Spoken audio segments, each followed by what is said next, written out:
자, 우리 이번 시간에는 이제 48쪽부터 48쪽 가운데 2번부터 볼 텐데 기말재고자산 단가 산정이죠. 그래서 지금 뭐 할 거냐면 자, 이게 재고자산 계정이다. 뭐 상품이 됐던 뭐가 됐든 좋습니다. 여기가 기초가 되고 여기가 매입이 돼요. 여기가 매출 원가가 되고 여기가 기말 상품이 됩니다. 그런데 이 기말 상품은 금액으로 적으셔야 돼요. 몇 개다 이게 아니고 금액으로 얼마다 이런 뜻입니다. 그래서 이 기말 상품을 어떻게 써야 되냐면 수량 곱하기 단가로 적는다. 그러니까 뭐냐면 기말 재고가 몇 개 있냐 그리고 개당 가격이 얼마냐를 이제 정해줘야 되는데 우리가 좀 전에 배웠던 게 뭐냐면 이 수량 결정만 두 가지가 있죠. 그게 뭐예요? 계속기록법이 있고 그 다음에 실사법 있죠. 계속기록법은 뭐라고 했어요? 우리 입고 출고. 그러니까 무슨 말이냐면 이게 입고고 이게 출고예요. 들어오고 나가는 걸 다 적는다. 그러면 기초재고는 이미 장부에 적혀 있고 들어오고 나가는 게 다 장부에 적히기 때문에 뭐가 돼요? 남아있는 수량을 파악할 수 있죠. 그러니까 여기 계속기록법에 의한 이 수량은 무슨 수량에 의한 장부상 수량이 되고요. 그 다음에 실사법은 뭐냐면 입고만 적어요. 출고는 적는다 적지 않는다. 그러니까 얘는 이미 장부에 적혀 있고 얘만 적습니다. 얘는 적을 필요 없어요. 왜냐하면 기말 재고를 실사하세요. 실제로 창고를 뒤져서 조사를 하라 이런 뜻이에요. 그러면 창고에 없는 건 다 뭐예요? 다 팔린 거죠. 창고에 없는 건 전부 다 팔린 내용이 된다 이런 뜻입니다.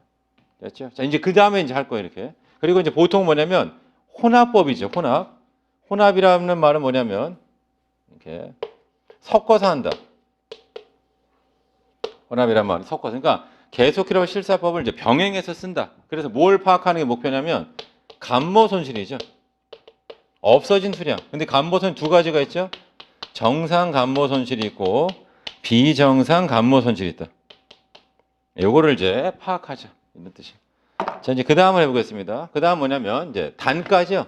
자, 그 얘기 뭐냐면 여기 나와 있는 이제 재고 자산을 내가 이제 입고 사올 텐데 1년치를 한꺼번에 사오는 게 아니고 계속 사오는 거죠. 마치 뭐하고 똑같냐면 자동차에다 기름을 집어넣어요. 그러면 기름을 넣을 때마다 기름값이 조금씩 다르죠. 주유소마다 다른 것도 있고 나도 이제 사올 때마다 여러 거래처에서 사오니까 이제 다를 수도 있는 거고 이렇게. 그래서 아무튼 뭐냐면 이 가액이 다를라졌을 때 이걸 어떻게 할 거냐. 그래서 48페이지 보시면 정 가운데 2번이 기말 재고자산의 단가 산정인데 가로 보시면 원가 흐름의 가정이다 이렇게 원가 흐름의 가정 이렇게. 자 그래서 읽어보겠습니다. 자 재고자산 취득 시기에 따라서 재고자산 구입 단가가 계속 변동하는 경우 자 재고자산이 좀 비춰보세요. 어느 순서로 팔리는지를 가정한다. 어느 순서로 팔린다. 그 얘기는 뭐냐면 언제 사온 게 매출 원가를 구성하는지를 가정한다. 이런 뜻이에요. 그래서 이걸 보통 원가 흐름의 가정이죠. 다른 말로 뭐냐면 매출 원가를 누가 구성하냐. 선입선출법은 뭐냐. 먼저 사온 물건이 먼저 매출 원가로 가야 된다. 먼저 사온 게 먼저 팔린다. 먼저 팔린다는 말은 먼저 매출 원가를 구성한다. 이런 뜻이고. 그 다음에 거기 보시면 평균법이죠. 얘는 평균적으로 한다 이런 뜻입니다. 그리고 유통업의 경우에는 매출 가격 환원법이라고 해서 소매 재고법도 인정되고 있다 이런 뜻이고 여기 당구장 표시 봐보세요. IFRS에서 인정하는 단가 산정 방법인데 결론은 뭐냐면 후입선출법. 이게 후입선출법은 뭐예요? 나중에 사온 게 선출 먼저 나간다는 뜻이죠. 얘는 인정이 안 된다. 후입선출법. 왜냐하면 대부분 다 물건을 파는 분들은 먼저 사온 거를 먼저 팔고 싶어요. 나중에 사온 걸 먼저 팔다 이런 거 아니고 그죠? 그러니까 우리가 우유 같은 거 살 때도 어떻게 해요? 날짜를 봤을 때 유통기한이 다 다른 거 이걸 빨리 먼저 뜯어야지 이렇게 뜯고 먹어야 된다 이런 뜻입니다. 그래서 거기 48페이지 보시면 동그라미 2번이 나와 있고요. 그게 단가 산정 방법이에요. 단가. 그래서 먼저 기억은 개별법은 전부 다 추적을 하는 거고 시험과는 조금 거리감이 있고요. 그 다음에 니은 선입선출법은 먼저 사온 게 먼저 매출 원가를 구성하니까 얘는 문제가 좀 쉬워요. 선입선출법. 보통 이제 시험에 많이 나온 건 디귿에 있는 평균법이 이제 제일 많이 나옵니다. 그런데 여러분들 아셔야 될 게 뭐냐면 단가 산정할 때 이제 선입선출법 이렇게 false in false out 그래서 얘를 FIFO 이렇게 false in false out 이런 걸로 씁니다. 이렇게 해가지고 이게 이제 선입선출법. 그 다음에 뭐가 있냐면 평균법 있죠. 평균법. 평균법은 두 가지가 있습니다. 뭐냐면 계속기록법과의 평균법 우리가 뭐라 하냐면 이동평균법이라 불러요.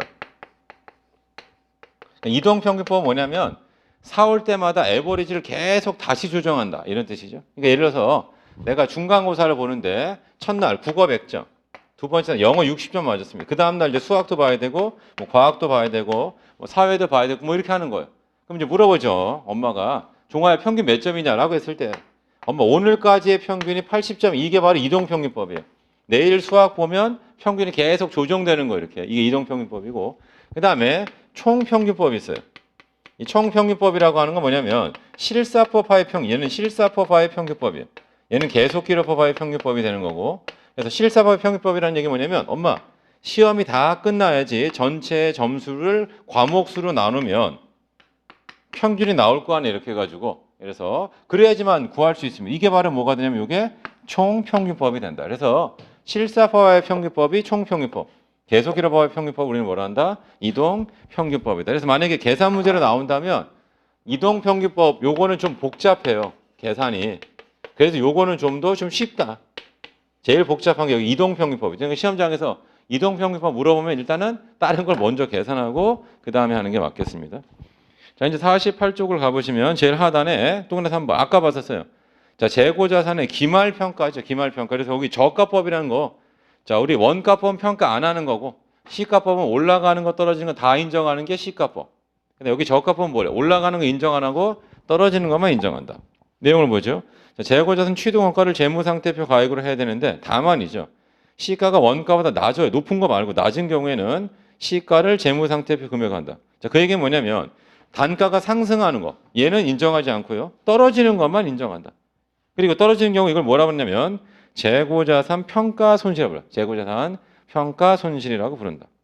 그 다음 이런 방법을 우리가 저가법이라고 하는데 이론상은 종목별, 뭐 조별, 총계 기준이 있습니다. 근데 우리 종목별이 대원칙이고요.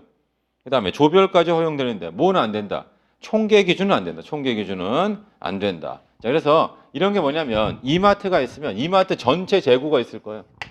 전체 재고에는 뭐 화장품도 있을 거고요. 의류도 있을 거예요. 이렇게 해가지고 가전제품도 있고 그러면 이 모든 전체를 가지고 저가법을 쓰는 게 아니고 그 중에 항목을 가지고 그죠? 뭐 과자다 뭐 이런 식으로 아니면 뭐 샴푸다 이런 걸 가지고서 이제 저가법을 써야 된다. 그러니까 이 저가법이라고 하는 것 자체는 뭐예요? 안 좋은 거를 좀 부각시키는 거죠. 그러니까 대부분 다 우리가 미취급하는 게 아니니까 원가보다는 좀 돈을 더 받고서 물건을 팔게 되는데 미치고판다. 사온 것보다도 돈을 못 받고 물건을 파는 건 대단히 좀 이례적인 상황이죠. 그래서 그 상황이 무엇인지를 좀 보여주자. 그게 바로 재고자산 평가 손실의 의미가 된다. 이런 뜻입니다. 평가 손실의 의미. 그래서 실제로 우리 2002년도 한일 월드컵 있잖아요. 그 전까지는 재고자산 평가 손실이 영업의 비용이었어요. 그러니까 왜냐하면 그 전까지는 이런 느낌이 있었죠. 물건 같은 거를 우리 쟁여놓고 판다. 그러니까 내가 물건을 파는 사람인데 물건을 미리 왕창 사와요. 그리고 이제 그걸 팔자. 근데 요즘은 뭐냐면 계속 신상품이 나오니까 이걸 충분히 쟁여놓을 수가 없다. 왜냐하면 스마트폰 같은 경우도 1년에 한 번씩 새로운 버전의 기종들이 막 나와요. 기존 거는 값이 현저히 떨어지는 거죠. 이렇게 해가지고. 그래서 결론은 이제 뭐가 되냐면 내가 물건을 갖다 미리 왕창 사놔야지. 그러면 안 된단 말이에요. 이렇게. 왜냐면 내가 왕창 사는 다음에 바로 새로운 기종이 나온다. 그러면 나는 뭐예요? 기존에 샀던 거는 다 쓸모없는 거죠. 아니면 값을 엄청 싸게 해가지고 이걸 내다 판다든가 이런 식으로 할 수밖에 없죠. 그게 바로 뭐가 된다? 재고자산 평가 손실이 된다.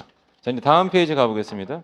49쪽 제일 위에 가보시면 재고자산 단가가 상승할 때가 있고 하락할 때가 있어요. 올라가는 거 인정 안 돼요. 그러니까 재고자산 평가이익은 없어요. 떨어지는 것만 인정한다. 그게 바로 뭐냐면 재고자산 평가 손실이다. 이 기본 틀, 로직을 잘 알아두시면 되겠습니다. 그 밑에 재고자산 평가 손실인데 가운데쯤 보시면 TV에 정리가 되어 있습니다. 뭐라고 되어 있냐면 재고자산 평가 손실 나와 있죠. 자, 걔는 뭐예요?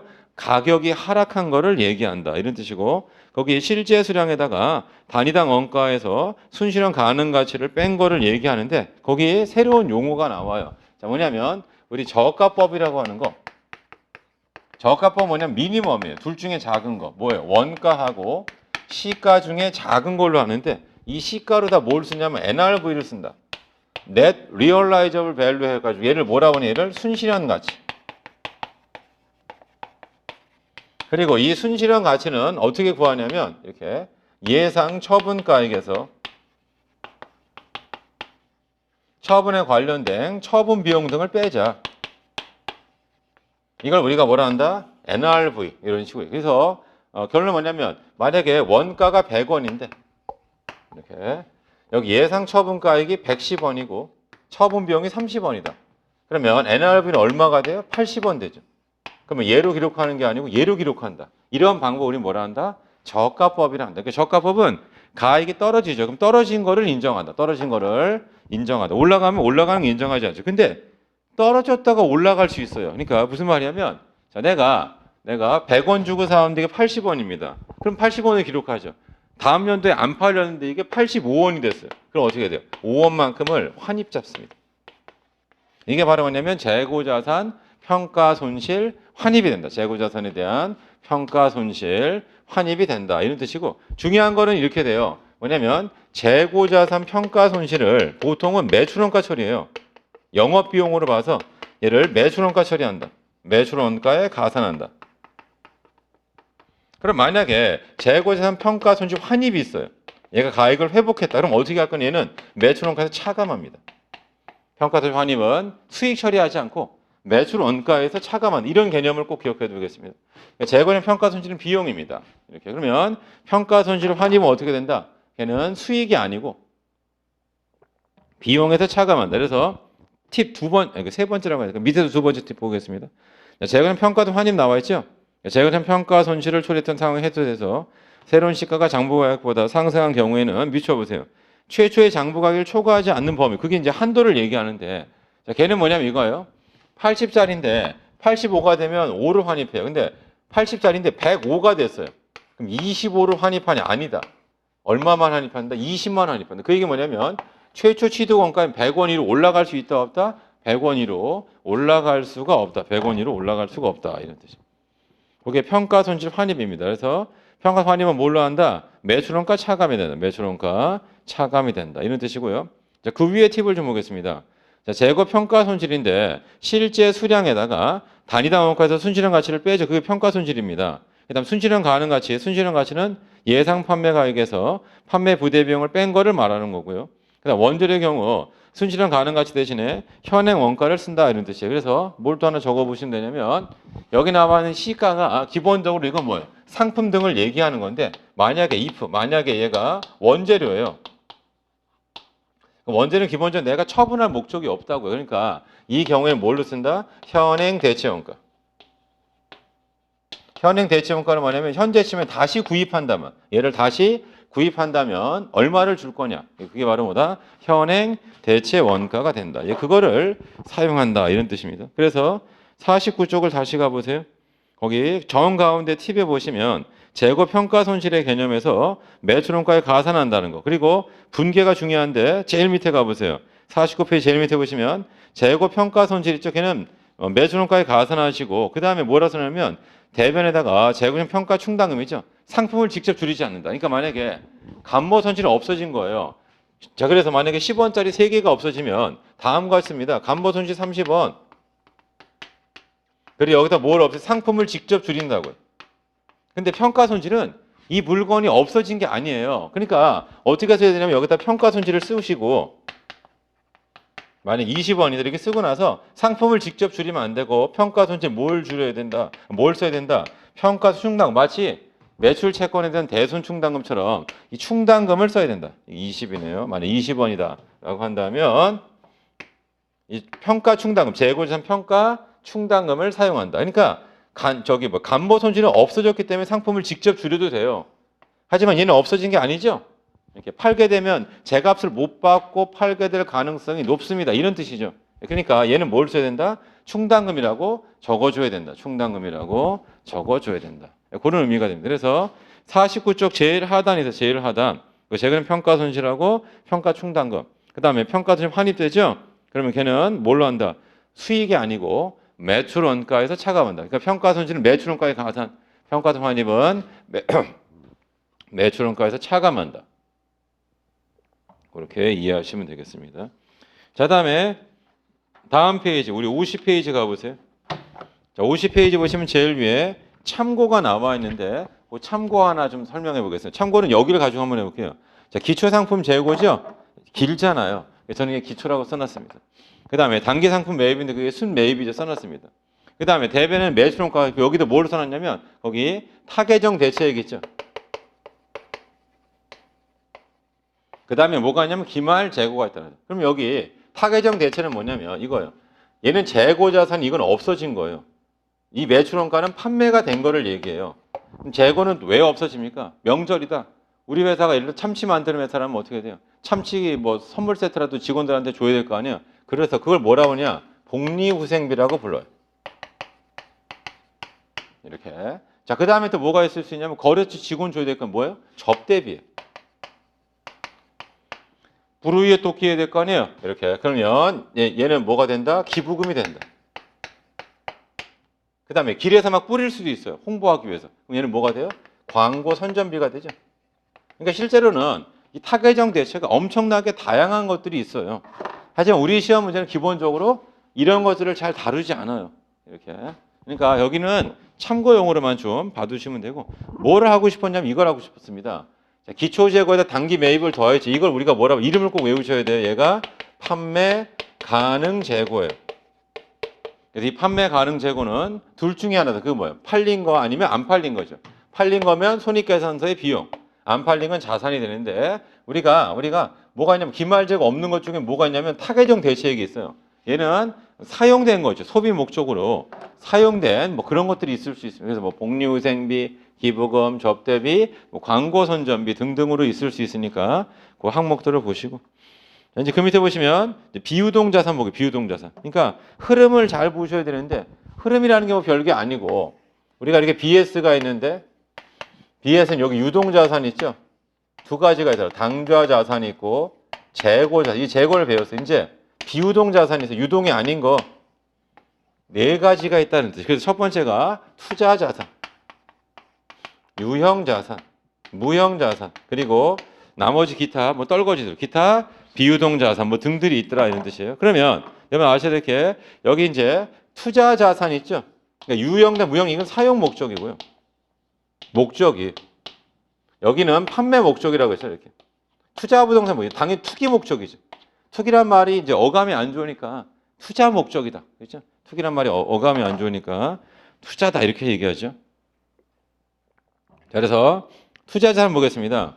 여기 보시면 우리가 알아둬야 될 게 이제 장기 금융 상품 이렇게 나와 있죠. 장기 금융 상품 여기 투자 자산 보면 그래서 거기다 좀 써보세요. 뭐가 있냐면 FVOCI 금융자산, 뭐 AC 금융 이런 것들이 있어요. 여기에.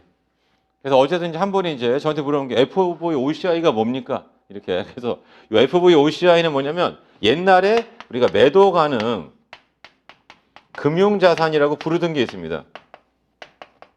지금은 이걸 매도 가능 금융자산 안 하고 이렇게 써요. 기타 포괄 손익,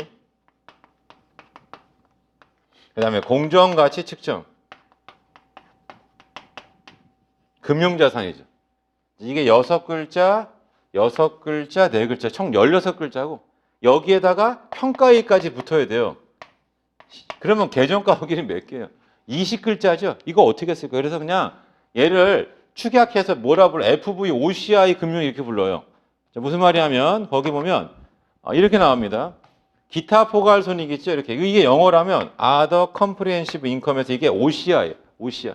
기타 포괄 손익이고 공정가치 측정이 영어는 페어 밸류입니다. 페어 밸류. 공정가치 측정. 그래서 얘가 공정가치 측정, 그 다음에 기타 포괄 손익, 금융자산이 된다. 이렇게 됩니다. 그죠? 그래서 얘를 줄여서 뭐라 불러요? FVOCI 금융 이렇게 얘기해요. 그 다음에 AC 금융에서 뭐냐면 삼각후 원가 측정 금융자. 아무튼 이걸 이제 뒤에 가서 배울 텐데 이름 같은 게 바뀌었죠. 이런 용어들을 좀 여러분 친숙하게 해주시면 되겠습니다. 그래서 거기 뭐가 있냐면 장기 금융 상품에서 FVOCI라든가 AC 금융 이게 좀 필요하고요.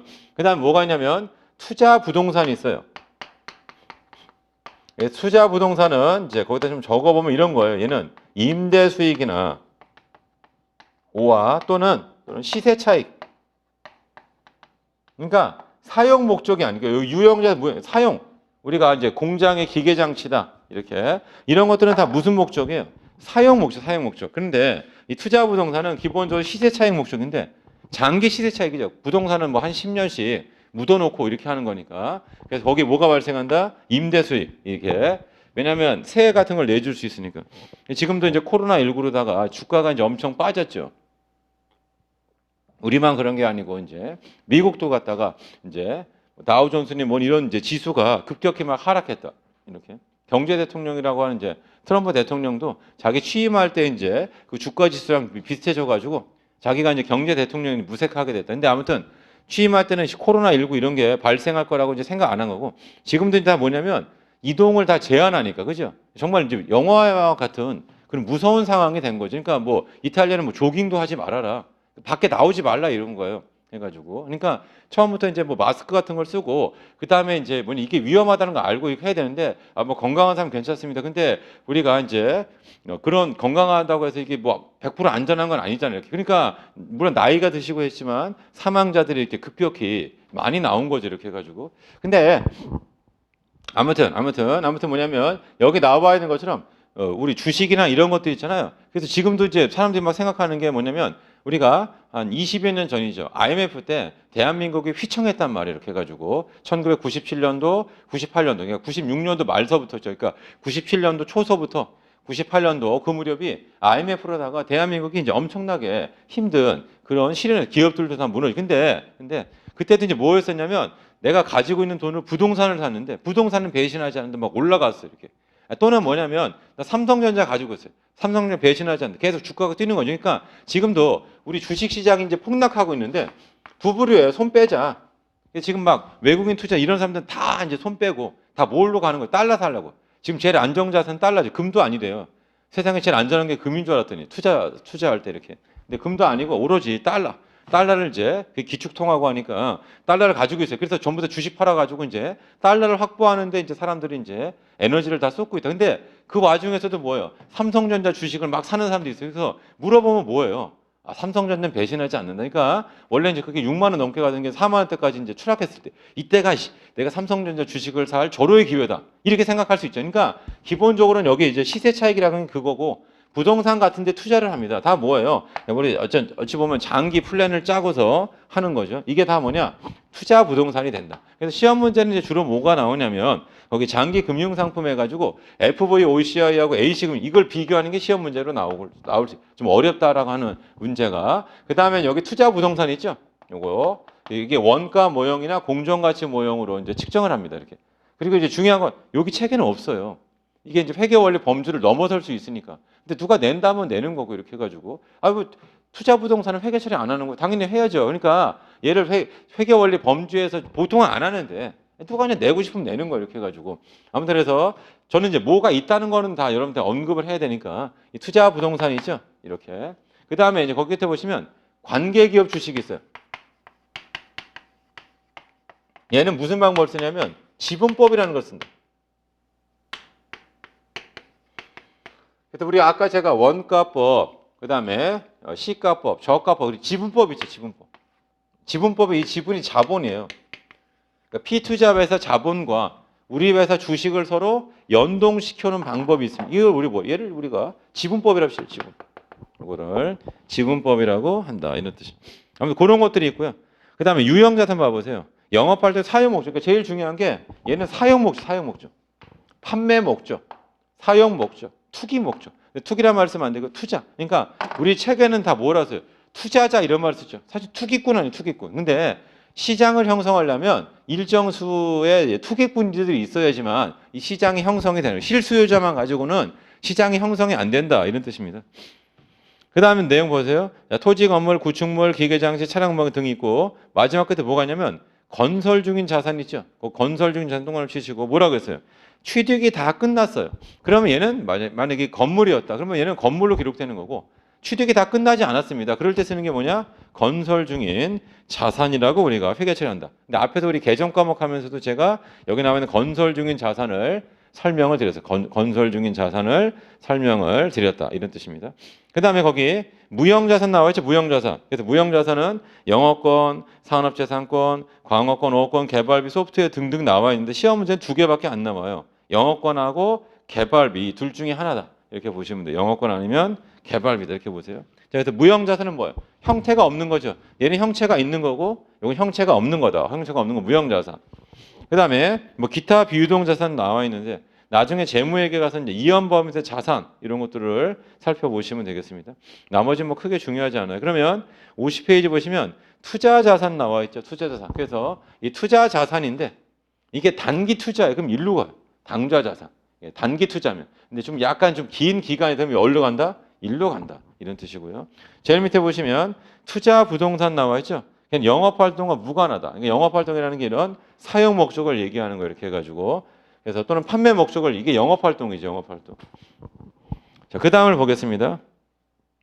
거기 장기 투자 증권 나와 있죠. 자, 비유동 자산을 분류되는 유가 증권을 통합해서 장기 투자 증권이라고 하는데 여러분들이 걔는 뭐예요? FVOCI라든가 또는 AC금융 이런 식으로 이제 합니다. 삼각호 원가 측정 금융자산, 기타 포괄손익 공정가 측정 금융자산 이렇게 보시면 돼요. 너무 길죠. 영어를 막 그대로 막 번역하다 보니까 이런 식으로 돼 있습니다. 그죠? 이름이 너무 길어요. 계정 과목이 한 20글자씩 나올 수 있고. 그다음 집 밑에 보시면 관계기업 주식인데 걔는 피투자 기업에 대해서 미쳐보세요. 거기 유의적인 영향력이란 말 써요. 그죠? 거기 보면 이런 말 써요. 얘는 유의적인. 이렇게. 얘가 이제 옛날 표현은 중대한. significant 이런 말을 씁니다. 그죠? 그래서 여기 유의적이란 말이 중대한 이런 뜻이에요. 중대한, 그러니까 중대한 영향력이 있다. 이런 뜻. 중대한 영향력이 있다. 그러니까 우리가 뭐냐면 지분율이 20%가 넘으면 지분법을 써. 유의적인 영향력이 있으니까. 지분율이 50%를 넘어요. 이렇게. 그럼 걔는 지배한다 이런 말을 쓰죠. 우리 연결 재무제표 이런 거 할 때 나옵니다. 아무튼 50페이지 밑에 보시면 관계기업 주식이 있고요. 거기 장기 대여금 같은 것들이 있습니다. 이게 다 투자 자산이고요. 다음 페이지 가보세요. 제일 위에 보시면 단기 대여금, 장기 대여금 1년 기준 하죠. 그러니까 재무상태표를 1년 내 만기가 도래하면 단기. 그럼 어디로 가야 돼? 일로 가야 돼. 어디 갔어? 당좌로 가고. 그렇지 않으면 여기 투자 자산으로 가야 된다. 단기 금융상품, 장기 금융상품 마찬가지죠. 뭐 중요성은 없어요. 이렇게. 그다음에 가로를 보겠습니다. 유가증권이죠. 유가증권의 정의 나와 있어요. 재산권을 나타내는 증권을 말하는데 우리 시험 문제는 이제 두 가지가 나와요. 지분증권 써봐. 이게 주식이거나 채무증권, 채권이죠. 그러니까 주식이나 채권이 시험 문제 나온다. 이런 뜻이고요. 자, 그 밑에 보시면 유가증권의 취득원가 있죠. 거기다 별표를 쳐보시고 자, 모든 자산의 취득원가는 매입가에다 부대비용을 더하는데 FVPL은 제외한다. 그러니까 FVPL은 기본적으로 단기 매매 목적이 된다. 이런 뜻. 기본 목적이. 그래서 여기 FVOCI만 있는 게 아니고 FVPL이 있더라. 그리고 이게 기본적으로 단기 매매 목적이에요. 금세 팔 목적이다. 그럼 얘는 뭘로 간다? 여기는 당좌 자산으로 가야 된다. 그래서 이거예요. PL이 뭐냐면 Profit or Loss에서 이게 단기 손익이에요. 페어 밸류는 뭐예요? 공정가치측정. 그래서 얘는 단기 손익, 공정가치측정, 금융자산 이렇게 보면 단기 손익, 공정가치측정, 금융자산. 그래서 FVPL이라고 쓰는 사람도 있고 얘를 FVNI라고 쓰는 사람도 있어요. 이렇게. 그래서 여기 NI는 넷인컴을 얘기해요. 넷인컴. 그래서 얘는 단기 손익으로 나타낸다. 단기 손익으로 나타낸다. 이런 개념이죠. 그러니까 이렇게 쓰는 사람이 있어요. 한 1명 정도. 이렇게 쓰는 사람이 있어요. 한 9명 정도. 한 9대 1로 다 FVPL을 쓰는 사람이 있고. 네, FV 이제 NI 뭐 이런 식으로 쓰는 사람들도 있습니다. 자, 아무튼 그거 한번 보시고 자, 그 밑에 보겠습니다. 매입가에다 부대비용을 더하는데 FVPL은 어떻게 한다? 그냥 수수료 비용 처리한다. 걔는 수수료 비용 처리를 해야 된다. 그다음 그 밑에 보면 유가증권에 이제 분류 등이 나와 있죠. 그래서 거기 써놨어요. 제가 취득한 경우 취득 목적이죠. 취득 목적에 따라 FVPL, FVOCI, AC 금융자산입니다. AC 금융자산 이런 식으로 하면 되겠습니다. 그다음에 관계기업 주식 중 하나로 분류해서 회계 처리를 하면 되겠습니다. 자, 그다음 보세요. 지분증권 중 다른 회사에 미쳐보세요. 중대한 영향력을 행사할 수 있죠. 이거를 우리가 뭐라 한다? 관계기업 주식이라고 한다. 다음의 경우에는 중대한 영향력을 행사할 수 있다고 판단하는데 보통 의결권의 주식의 20% 이상을 가지고 있죠. 예, 그럴 경우에는 지분법을 쓴다. 또는 피투자 회사의 이사회 또는 의사결정기관에 참여할 수 있죠. 이렇게. 그러니까 이사회 열리는데 투자회사에서 이제 뭐 참여해가지고 이렇게 하세요. 뭐 이렇게 얘기할 수 있다면 얘는 뭐예요?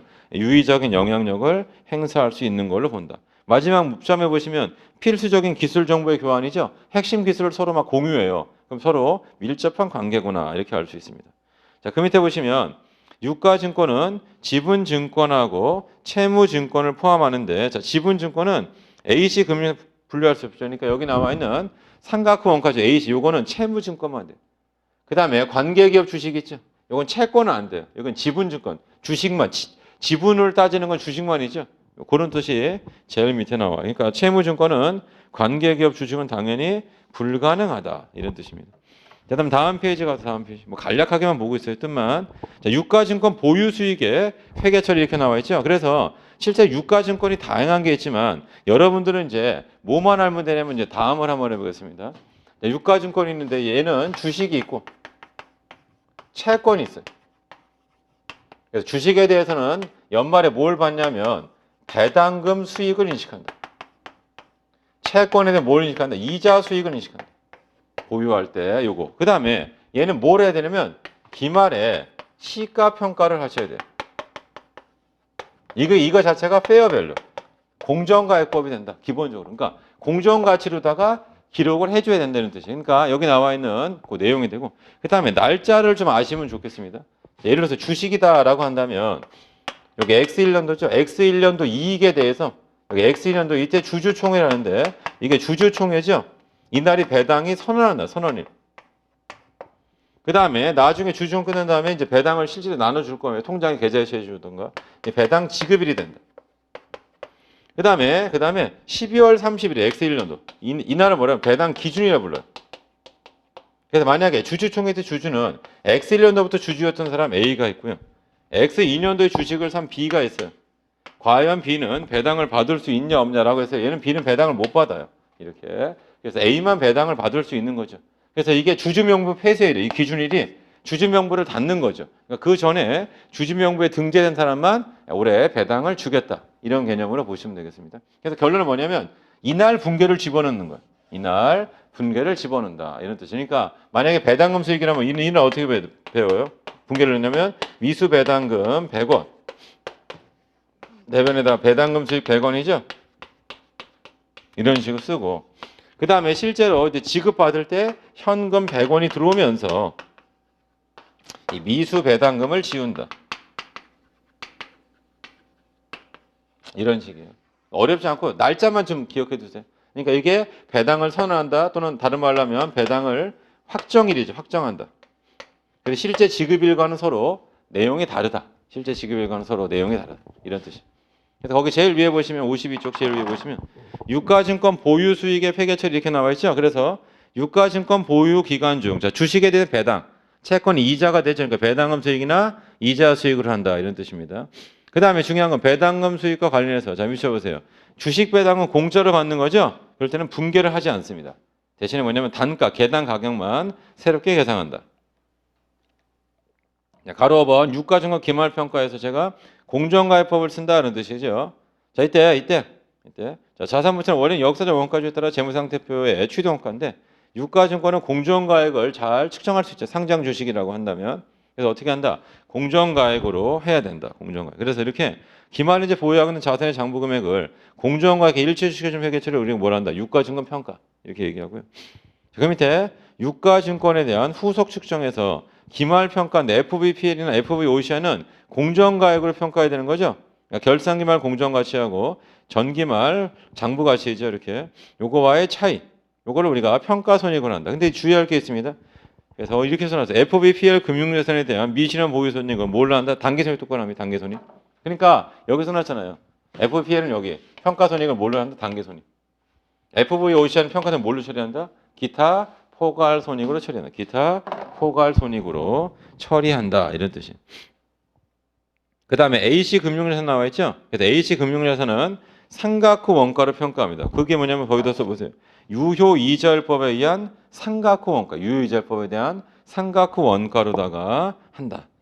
그래서 이렇게 나와요. A씨금융자산을 상각 후 원가로 측정할 때는 장부금액과 액면과의 차이죠. 유효이자율법에 의해서 상각한다고. 유효이자율법 상각 별표를 쳐보시고.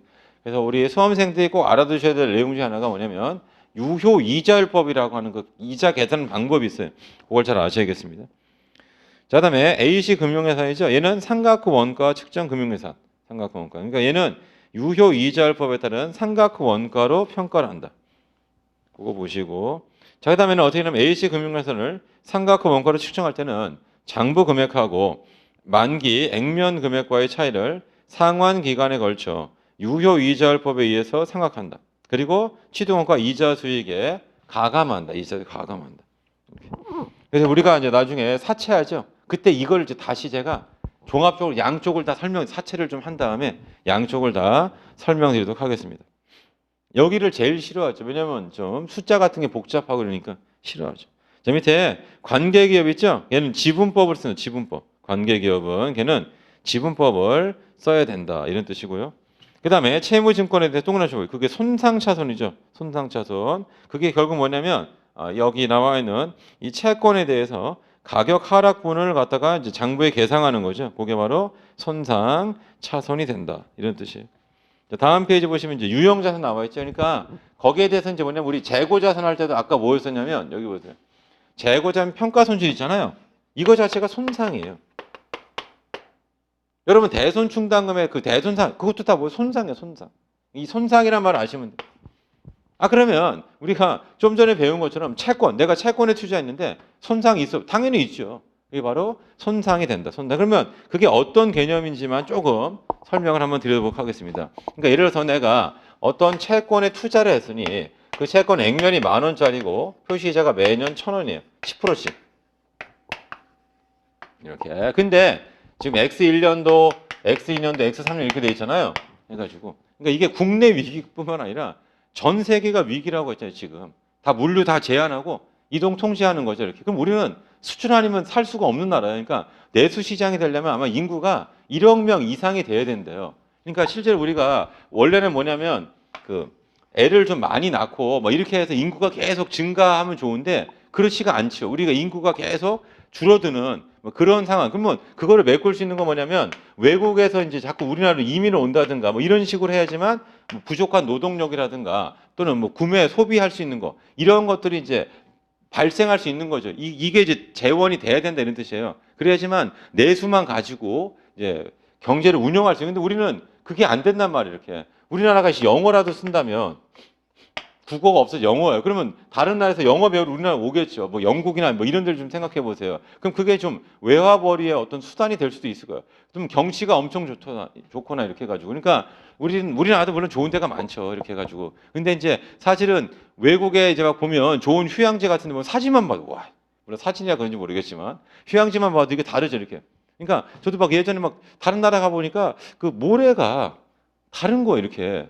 이게 완전히 그러니까 우리나라의 그 바다에 있는 그 모래와는 완전히 다른 것 같은 정말 이제 막 고운 모래라고 해야 될까요? 그러니까 느낌이 막 다르고 물 색깔도 연두 물론 이제 제주도 바다에도 연두 색깔로 이렇게 날 수가 있고 저도 이제 94년도인가 제주도를 제일 처음 가가지고 이렇게 그래서 95년도 다시 갔습니다. 그때가 이제 대학교 4학년 졸업할 때인데 그 친구들하고 이제 대학 동기들하고 이제 제주도 가서 한 달 정도 이제 생활한 적이 있었는데 그때 이제 어떤 게 있었냐면 뭘 느꼈냐면 해수욕장 다 돌아다녔죠. 너무나도 이제 제주도가 이제 그때 이제 좋았던 게 뭐냐면 야, 멀리까지 갔는데도 여기밖에 물이 안 차는 거예요. 야, 수영하기도 좋고 물도 막 따뜻하고 동해는 물론 동해도 여름에 물이 이제 따뜻하긴 하지만 그래도 뭐 그렇게 따뜻하지 않은데 제주도는 참 여기 애들도 뭐 놀기도 좋고 정말 최고구나 뭐 이런 생각을 막 가졌었거든요. 이렇게 해가지고. 근데 이제 외국은 이제 뭐 더한 거지 이렇게. 근데 중요한 건 우리나라가 이제 뭐예요 자연환경에 이런 것도 막 너무 막 좋고 하면 외국에서 뭐 관광을 많이 할 텐데 근데 그나마 요새 많이 했던 게 우리 한류 이게 뭐 BTS니 뭐니 이제 이런 친구들이 막 잘 나가고 하다 보니까 외국에서 많이 이제 막 오고 이런 걸 잘 많이 해야 되는데 갑자기 뭐예요 BTS 뭐 공연도 막 중단되고 지금 코로나19로다가 데미지가 이제 엄청나게 이제 큰 거죠. 그러다 보면 이런 채권에 대해서 마찬가지예요. 이 회사가 상태가 안 좋으니까 어떻게 하는 거예요? 저희 이제 문 닫는 거 아니면 당신네들 우리가 채권자 여러분 채권자예요. 제가 이제 회사 경영진이고 죄송한데 우리 문 닫게 생겼습니다. 그래서 우리가 제안하고 싶은 게 뭐냐면 앞으로 이자 그러니까 이 시점에서 앞으로 이자 못 드립니다. 그리고 원금의 70%만 드릴 수 있어요. 이렇게 미래 현금이 바뀌죠. 그럼 이런 게 이게 손상이에요. 이런 상황이 이제 채권에 있어서 손상이 된다. 그럼 그것도 당연히 장부에 반영하라 그런다. 그러니까 채권 가격이 이렇게 등락할 수 있어요. 그러니까 이자 여러분들 뭐 경제학도 하시는 분이잖아요. 이렇게 해가지고 이렇게 그래서 이자율하고 채권의 가격은 반비례한다. 이렇게 그러니까 그 얘기 뭐냐면 금리가 떨어져요. 지금도 막 기준금리 막 낮추고 있잖아요. 이렇게 그럼 채권 가격이 높아진다는 뜻이에요. 채권 가격이 더 높아 사람들이 뭐예요? 보다 더 안전 자산을 이제 찾으려고 또 노력하는 거죠. 이렇게 수익률 필요 없어요. 우리는 원금이라도 지키는 게 중요하다. 이렇게 생각하고 있는 거다. 이렇게. 근데 아무튼 뭐냐면 이런 거는 이제 평가 손익이 되는 거고요. 그게 아니고 이렇게 원리금 자체에 어떤 이제 데미지를 입은 거예요. 이런 걸 우리가 뭐라 하냐? 채권의 손상 이렇게 얘기하죠. 그래서 기본적으로는 여러분들이 이제 뭐 구체적인 뭐 계산이라든가 이런 것들은 계산형 문제를 가지고 이제 접근을 하시면 되고 여기서는 뜻. 그러니까 우리가 회계 처리할 때 어디에 초점을 맞출 거예요? 내가 만약에 유가증권, 주식이 됐던 채권을 샀다 그러면 취득원가를 적어야 될 거 아니에요. 그래서 FVPL만 제외하고는 다 뭐예요? 매입가에다 부대 비용을 더하죠. 그럼 그 부대 비용은 뭐가 있어요? 우리가 증권회사를 통해서 채권을 취득하니까 증권회사 수수료 같은 걸 줘야 돼요. 그럼 당연히 걔는 뭐가 된다? 이 자산 취득원가에 더해야 된다. 근데 얘는 그냥 어떻게 한다? 수수료 비용 처리를 해줘야 된다. 이런 거고. 그 다음에 이걸 주식이나 채권을 보유하고 있으면 뭘 받아요? 배당이나 이자를 받죠? 그때 분계 어떻게 할 거냐? 그래서 배당이라면 배당금 수익, 이자라면 이자 수익을 인식하면 돼요. 근데 이자라면 그 방법이 뭘로 쓴다? 유효이자율법이라는 방법을 쓰셔야 돼요. 유효이자율법의 반대말이 뭐냐면 액면이자 인식한다. 그건 회계가 아니에요. 액면이자가 아니고 유효이자율법을 해야 되고 걔는 나중에 사채를 배울 때하고 똑같습니다. 사채도 유효이자율법에 따라서 이자 비용을 인식한다. 이런 뜻입니다. 유효이자율법을 잘 아셔야 되고 그 다음에 배당에 주식 투자했으면 배당 받으면 배당금 수익 아닌가요? 아닐 때가 있어요. 그때가 언제냐면 여기 보시면 우리 관계기업 투자죠. 관계기업 주식. 이거 지분법을 써요. 지분법 쓸 때는 분계가 이렇게 돼요. 배당을 받으면 차변의 현금, 대변에서 배당금 수익을 쓰면 좋은데 여기 나와 있는 주식을 줄이셔야 돼요. 이걸 이제 나중에 또 여러분들이 배웁니다. 나중에 이렇게. 그래서 우리가 회계 처리라고 하는 게 이렇게 할 수도 있고 이렇게 할 수도 있고 A일 수도 있고 B일 수도 있고 그러니까 그런 것들이 교통 정리가 이렇게 쭉 잘 돼 있으면 그러면 회계가 재밌는 거고 그런 게 좀 짜증 날 거 아니에요. 우리 영어도 같은 것도 뭐 문법을 좀 배운다든가 국어에서도 어떤 문법 같은 게 있고 맞춤법도 어렵잖아요. 이렇게 해가지고 저도 이제 뭐냐면 맞춤법 같은 거 신경을 잘 쓰려고 이제 무지 노력을 하는데 그런데도 막 틀리는 거 이렇게 해가지고 그러니까 뭐 이런 게 제일 많이 틀렸던 게 뭐 할게 근데 이거 할게라고 써야 돼요. 이렇게 전 할게 이렇게 알고 있었는데 이렇게 쓰면 안 되고 이렇게 써야 돼. 할게 이런 식으로 이렇게 그죠? 그래서 막 이게 정말 많이 그래서 이제 뭐 그 공무원 쪽에서 이제 국어 하시는 분들 맨날 많은 물어봤어요. 여쭤봤죠. 선생님 정말 이게 맞나요? 했더니 이게 맞다는 거예요. 그래서 제가 그렇지 않은 것 같은데 저 이렇게 이거 봤던 것 같은데요. 했더니 저의 잘못된 기억이라고 이렇게 얘기해 준 적이 있어요. 근데 아무튼 뭐냐면 맞춤법도 다 어려워. 그러니까 이것도 우리가 막 배우려면 엄청 힘들죠 이렇게. 근데 우리 회계에 있어서도 기본적으로 우리가 뭐 교통 정리가 좀 돼야 될 거 있잖아요. 그죠? 이런 것들을 잘하면 회계가 재밌고 교통 정리가 안 되면 뭐예요? 아니 왜 비슷한 상황인데 아까랑 달리 합니까? 이런 식으로 불평 불만이 늘을 수밖에 없다. 그리고 회계가 재미가 없을 수밖에 없어요. 그래서 가능한 한 어떻게 돼요? 교통 정리 같은 걸 빨리빨리 이제 할 수 있도록 여러분들이 이제 노력하시는 게 좋고 그래서 공부 같은 거 할 때도 몰아서 회계는 하는 게 매우 좋아하니까 영어나 이런 것들은 뭐 하루에 2시간씩 이게 좋지만 회계는 그냥 단원별로 동영상 같은 거 만약에 여러분들이 보신다 그러면 어떻게 해요? 최대한 기간을 단축해서 빨리 보는 게 그게 몰아서 보는 게 그게 제일 좋아요. 그러니까 저는 주변에서 이렇게 시험에 합격하는 분들을 보면 그분들의 어떤 공통점을 발견할 수 있어요. 그게 뭐냐면 그게 집중력이에요. 집중력. 그러니까 그 얘기 뭐냐면 동영상 여러분 볼 때 기간 얼마나 되는지 모르겠어요. 한 2달을 준다. 어떤 사람은 이걸 2주 만에 볼 수 있어요. 이렇게. 그럼 이 사람이 이 사람보다 시험에 합격할 가능성이 훨씬 높다라고 저는 봅니다. 이렇게. 왜냐하면 이렇게 한 다음에 이걸 끝나는 게 아니죠. 부족한 부분을 찾아서 이렇게 이걸 메꿔 나가는 거죠. 이렇게 해가지고. 그래서 우리가 나중에는 이제 발췌독이라고 하는 거고. 그래서 우리 회계 공부의 궁극적 목표가 이제 제가 뭔가 뭐 판사하면서 뭐 적잖아 이렇게. 이게 이제 사실 뭐 키포인트 되는 내용들이 될 거예요. 이렇게. 이걸 여러분들이 잘 머릿속에 교통 정리가 되면 합격. 그게 안 되면은 합격이 가능성이 계속 떨어지는 거죠. 이렇게. 그래서 그날이 올 때까지 조금 잘 해보자 이런 겁니다. 그래서 아까도 얘기했죠. 아까도 얘기한 거 논점이 되는 걸 잘 보시고 자 이제 53쪽 가보시면 이제 자, 유형자산 보겠죠. 유형자산. 자, 유형자산 여기에요. 여기. 얘는 뭐 사용 목적이죠. 그러니까 실제로는 얘보다는 얘가 훨씬 더 중요하죠. 왜냐하면 기업 같은 데 가보면 우리가 맨날 책에 있으니까 이게 있는 거지. 회사는 돈 없다니까요. 당좌자산도 뭐 매출 채권 이런 거 말고 없어요. 이렇게 해가지고 이렇게 그 다음에 여기 투자자산 많을 것 같죠. 여기 보면 투자 부동산 아유 없다고요. 대부분 회사는 지금 당장 거래처 줄 돈도 없어요. 이렇게 그러니까 그날 어떻게 돼? 뭐 직원들 뭐 월급이라도 맞춰 나고 이렇게 해야 되는 거니까 실제 이렇게 많지가 않죠. 그러니까 이거는 있죠 분명히. 영업을 해야 되니까. 이게 유형자산이고, 유형자산 봐보세요. 계속 반복이지만 얘는 뭐냐? 사용 목적, 사용 목적. 이게 세 번째 줄. 영업 활동에 사용된다는 면에서 투자 자산과 다르고, 그 네모 박스 보시면 토지, 설비, 뭐 건설 중인 자산 등 나와 있는데 그 밑에 보시면 이렇게 나와요. 감가상각하지 않는 토지 뭐 이런 거 나와 있죠. 그래서 상각하지 않는 게 두 가지가 있어요. 거기를 한번 좀 써보겠습니다. 자, 우리가 원래는 이제 유형자산에서는 제일 중요한 것 중에 하나가 뭐냐면 취득 원가를 구하는 게 중요하고, 또 하나 중요한 게 뭐냐면 이게 감가상각이라는 게 중요해요. 감가상각이 이게 다른 말로 원가 배분이죠. 요 앞에는 뭐가 생각날 때 있어요? 취득 원가죠. 취득할 때 들어간 돈을 내용연수 동안 나누는 과정. 이게 바로 원가 배분. 이렇게 한 이유는 뭐라고 했어요? 수익 비용 대응. 어떤 자산이 수익을 5년 동안 창출하면 비용도 5년 동안 나눠서 인식해야 된다라고 하는 게 기본적으로 이 원가 배분, 감가상 의미가 된다. 이렇게. 그래서 이 취득 원가를 구할 때 어떻게 하냐면 매입가액에다가 부대 비용을 더하셔야 돼요. 그럼 누가 물어봐요? 왜 부대 비용을 왜 더해야 돼? 이것도 역시 뭐예요? 수익 비용 대응 원칙이 된다. 자, 그 얘기는 뭐냐면 내가 기계장치를 취득했습니다. 이 기계장치 5년 동안 쓴다. 그럼 만약에 이게 5억짜리예요. 5억짜리 기계장치인데 내용연수가 5년이면 얘를 5등분을 해야 되죠. 이렇게. 그래서 매년 얼마씩 비용 처리하죠. 1억씩 5번에 걸쳐서 비용 처리하죠. 이게 뭐예요? 수익 비용 대응 원칙. 수익을 5년 동안 창출하니까 비용도 5년 동안 나눠서 인식한다. 그러면 취득원가 할 때 매입가에다 부대 비용을 더해요. 그럼 여기다 이 부대 비용에 뭐가 들어있냐면 취득세 등이 있어요. 그럼 취득세는 왜 더하냐? 그럼 내가 기계를 취득한 다음에 취득세를 냈어요. 만약에 그 취득세가 예를 들어가지고 5천만 원이다. 이렇게. 그러면 이 취득세도 어떻게 해야 돼요? 매년 1,000만 원씩, 1천만 원씩 5번에 걸쳐서 비용 처리돼야 되죠.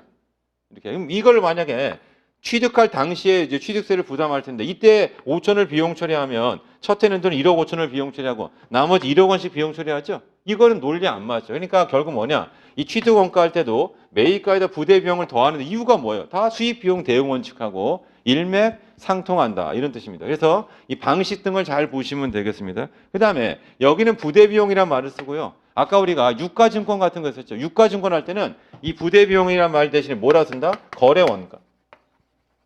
증권회사 등에 주는 걸 우리가 거래 원가 이런 식으로 씁니다. 그래서 유형자산에서 제일 중요한 게 이런 두 가지 테마에 대해서 여러분들이 잘 교통 정리를 해두는 게 필요하겠습니다. 자, 그래서 우리 53쪽 가보세요. 53쪽 보시면 상각을 안 하는 자산이 두 가지가 있어요. 그게 뭐냐면 거기 있는 토지와 가로 3번에 있는 건설 중인 자산이죠. 얘는 아직 완공이 안 됐어요. 완공이 돼야지만 수익 창출 활동에 쓸 거 아니에요. 건물이 완공이 안 되는데 어떻게 수익 창출 활동을 합니까? 그죠?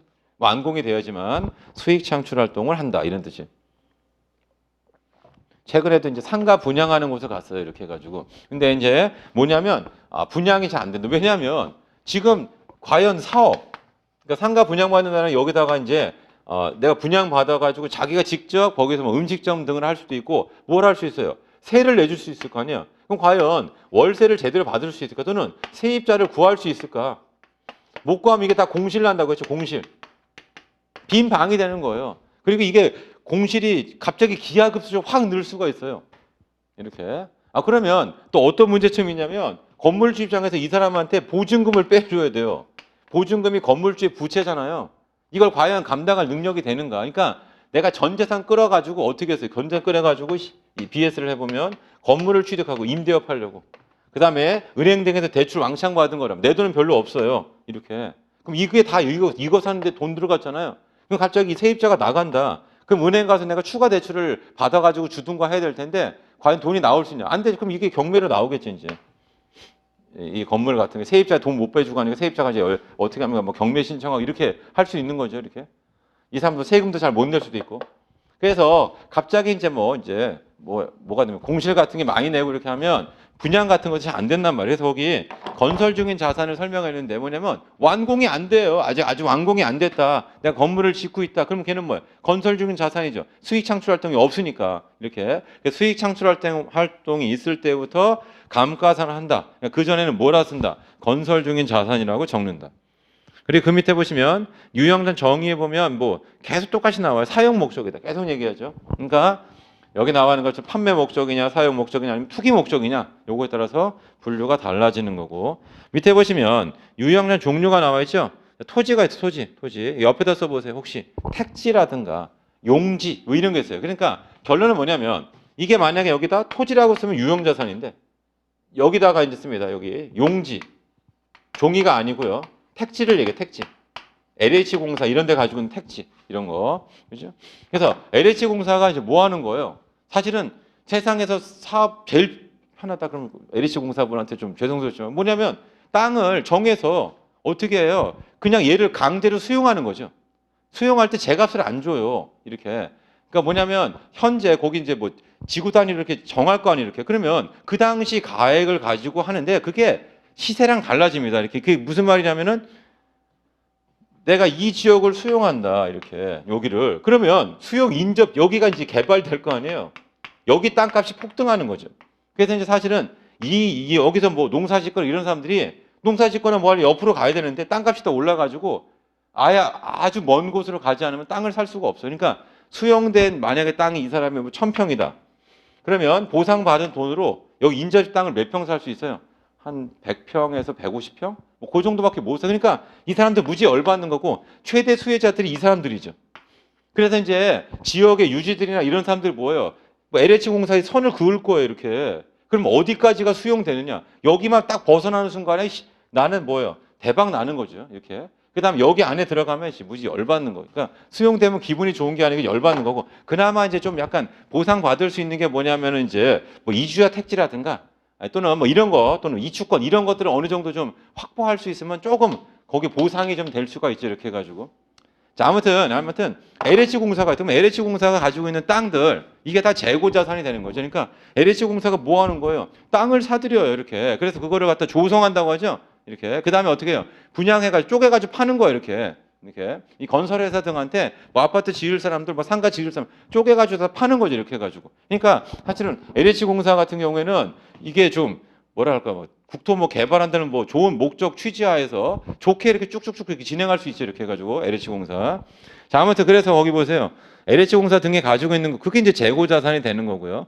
우리는 대부분 다 그런 게 아니고 그건 이제 투자 부동산에서 이제 하는 거고 우리는 거기는 이제 재고 자산 하는 거고 대부분 다 뭘로 하냐면 그냥 건물이라든가 토지 이런 것들을 전부 다 유형 자산, 사용 목적 이런 걸로 들여다본다 이런 뜻입니다. 그다음에 그 밑에 건물은 사람이 생활할 수 있는 게 건물이고 그렇지 못한 걸 우리가 구축물이라고 한다. 구축물 이렇게. 그다음에 이제 기계 장치 등이 있죠. 그래서 크게 구분할 게 뭐냐면 토지는 생각 안 하고요. 나머지 건물, 구축물, 기계 장치는 감가상각이라는 걸 한다. 그래서 여러분들이 아까 제가 설명드렸던 그 감가상각 개념 있죠. 그거랑 서로 접목시켜서 좀 알아두시면 되겠습니다. 그리고 다음 페이지 가보세요.